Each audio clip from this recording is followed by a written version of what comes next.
In nature, all living things are part of their environment, and the environment affects the survival and well-being of its inhabitants. In many situations, the environment can be controlled to provide a maximum benefit for a specific population.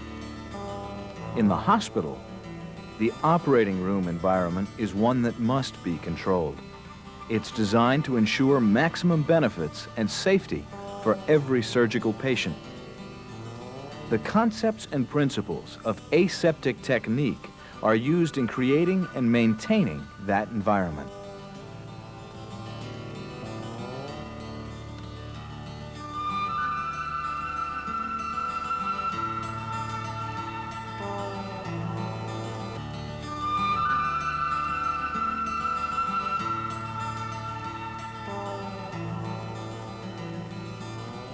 An effective method of controlling infection in the operating room is through the use of aseptic technique.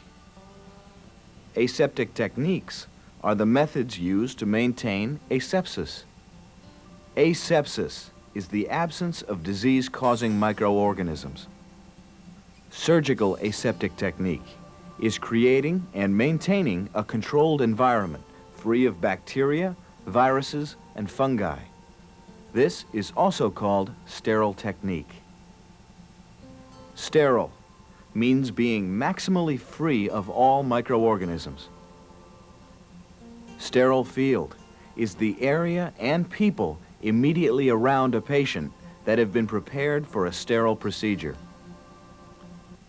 Microorganisms can come from two main sources: endogenous sources and exogenous sources.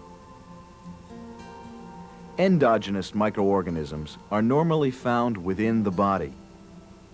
These may cause infections when the patient's own body defenses are low. Factors that increase patient susceptibility to endogenous infections include malnutrition, age, obesity, chronic disease, and impaired defense mechanisms. The nurse can help defend the patient against microorganism invasion by using aseptic techniques in preparing the skin, inserting a catheter or monitoring device, or starting IVs.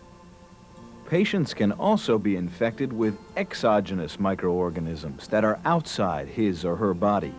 Safeguarding the patient from hospital-acquired exogenous microorganism infection can be accomplished in many ways.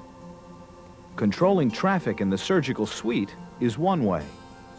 Traffic patterns for specific areas are defined in AORN's standards and recommended practices.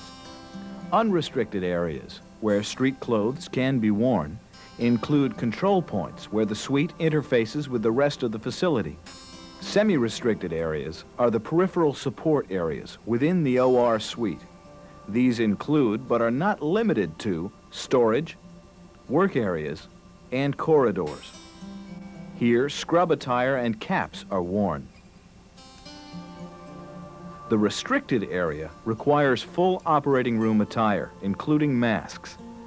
These areas include the clean core, sub-sterile areas, and operating rooms.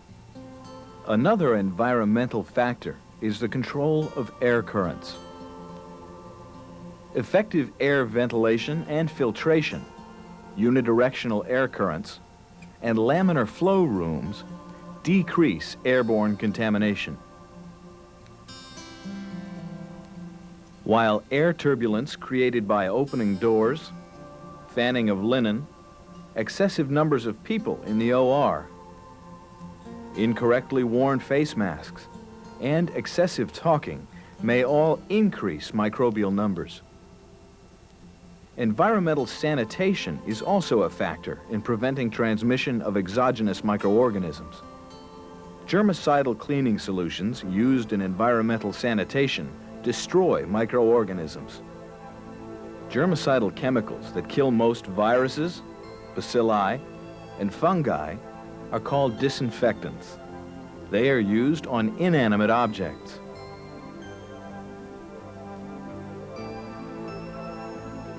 There are three main methods used in cleaning the OR. Concurrent cleaning is the ongoing cleaning immediately after the discharge of infectious material.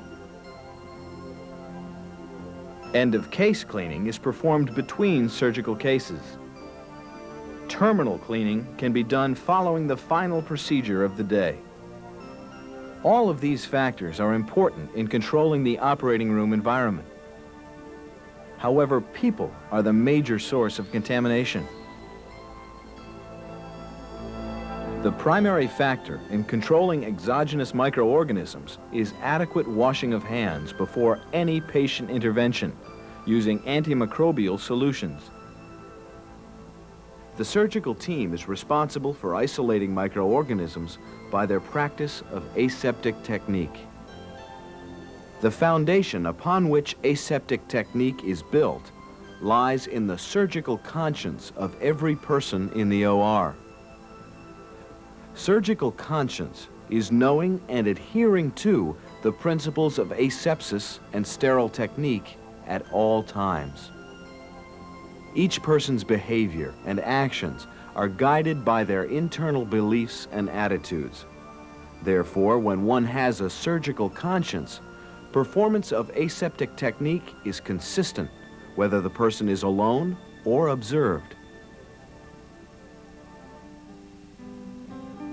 The person with a good surgical conscience must also have self-discipline, good anticipatory skills, and the maturity to perform correctly in every situation.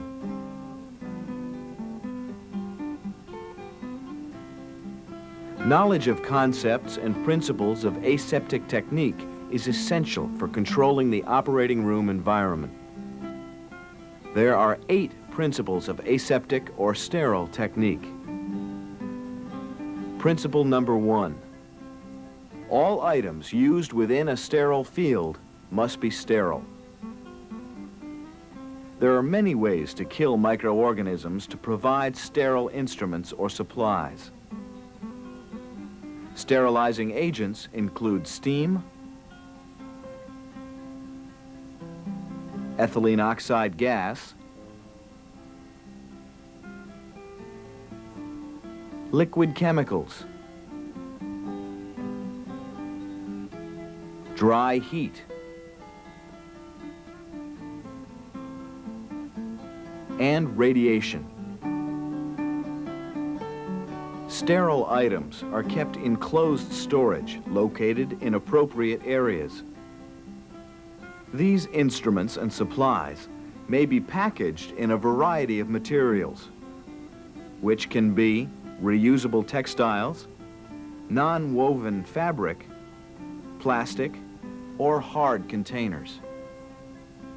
Packaging material must allow sterilizing agents to penetrate its contents while providing a barrier to environmental microorganisms. The length of effectiveness of package sterility, also called shelf life, is event, not time, related. Storage area conditions, methods of handling, and type of packaging are some variables which determine the length of effectiveness.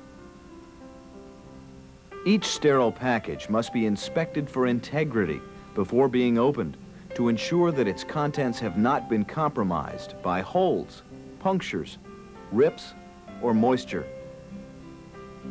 To comply with external regulations, an expiration date is marked on all internally processed materials. Some commercially packaged materials may be marked with either a date of manufacture or sterilization expiration. Sterility process monitors indicate a package has been exposed to the sterilization process. Monitors can be inside or outside of the package and can be discs, tablets, solutions in small containers, or chemical tape.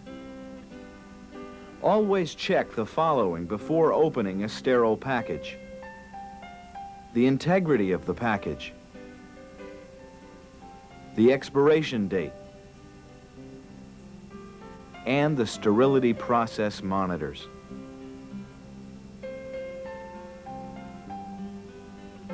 Principle number 2. A sterile barrier that has been permeated must be considered contaminated. Sterility can be compromised if permeable materials are used. When moisture soaks through a package, it's called strike-through.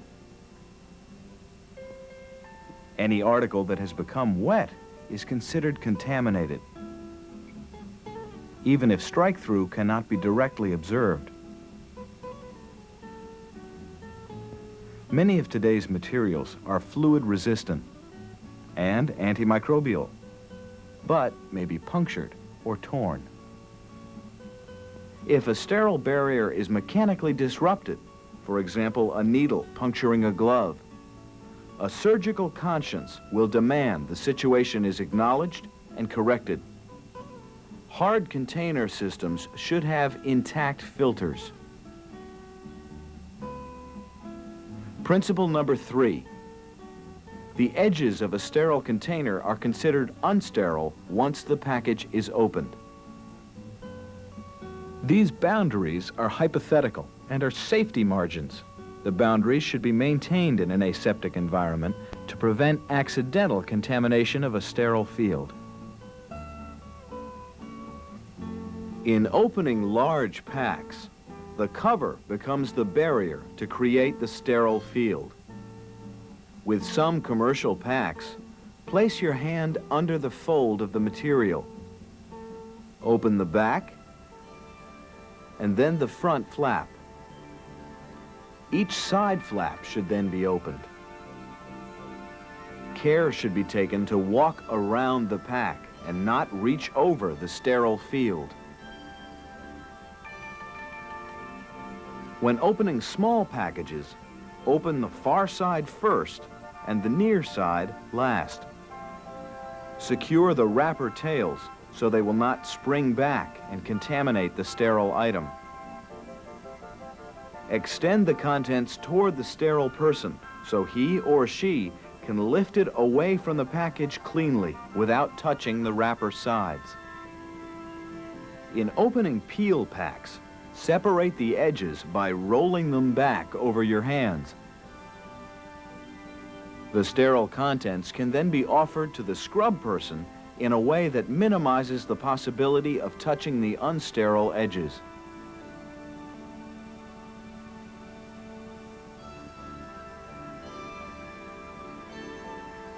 When opening solutions, remove the lid by lifting it straight off. This prevents accidentally contaminating the edges.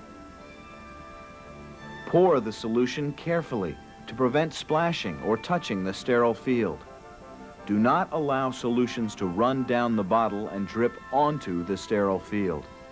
Once opened, all the solution must be dispensed in a single delivery. Any unused portion must be discarded.